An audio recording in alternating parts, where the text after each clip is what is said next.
చిక్కుడుకాయలు తినడం వల్ల ఆకలి బాగా తగ్గుతుందట. ఫలితంగా బరువు తగ్గాలనుకునే వారికి ఇది మంచి ఔషధంలా పనిచేస్తుంది. ఈ కూరగాయలో ఉండే ఐరన్, మెగ్నీషియం, ఫాస్ఫరస్, జింక్ వంటి ఖనిజాలుంటాయి. వీటితో పాటు విటమిన్ సి కూడా ఉంటుంది. ముఖ్యంగా వీటిలోని యాంటీ ఆక్సిడెంట్లు హృద్రోగాలు, క్యాన్సర్లు వంటి వాటిని దూరం చేస్తాయి.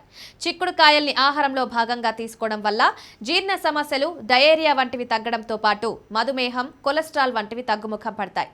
చిక్కుడుకాయల్లోని విటమిన్ బి1 మెదడు పనితీరులో అత్యంత కీలకమైన ఎసిటైల్ కోలిన్ అనే న్యూరో ట్రాన్స్మిటర్ ఉత్పత్తిని ప్రేరేపిస్తుంది. విటమిన్ బి1 గుండె ఆరోగ్యానికి తోడ్పడుతుంది. చిక్కులలో ఉండే కాపర్ మెదడు ఆరోగ్యానికి కావలసిన డోపమైన్, గ్యాలాక్టోజ్ వంటి రసాయనాల విడుదలకు దోహదం చేస్తాయి. వీటితో పాటు వివిధ రకాల యాంటీ ఆక్సిడెంట్ల ఉత్పత్తికి కారణమవుతాయి.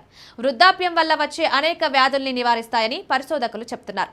చిక్కుడుకాయలో సెలీనియం, మ్యాంగనీస్ వంటి ఖనిజాలు పుష్కలంగా ఉంటాయి.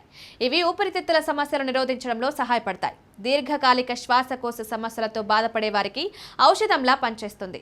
నిద్రలేమితో బాధపడే వాళ్ళకి చిక్కుడు చక్కటి పరిష్కారం అంటున్నారు. ఆడవారిలో ఎక్కువగా కనిపించే రక్తలేమి, ఎముకల బలహీనతకు చిక్కుడు మంచిది. ముఖ్యంగా గర్భిణీ స్త్రీలకు రక్తం, ఎముకల్లో బలం చాలా అవసరం. ఈ అవసరాన్ని కాల్షియం, ఐరన్ ఉన్న చిక్కుడు బాగా తీరుస్తుంది. చిక్కుడుకాయల్లోని అమైనో ఆమ్లాలు హార్మోన్ల సమతుల్యానికి ఎంతగానో దోహదపడతాయి. మానసిక ఆందోళనను కూడా తగ్గిస్తాయి.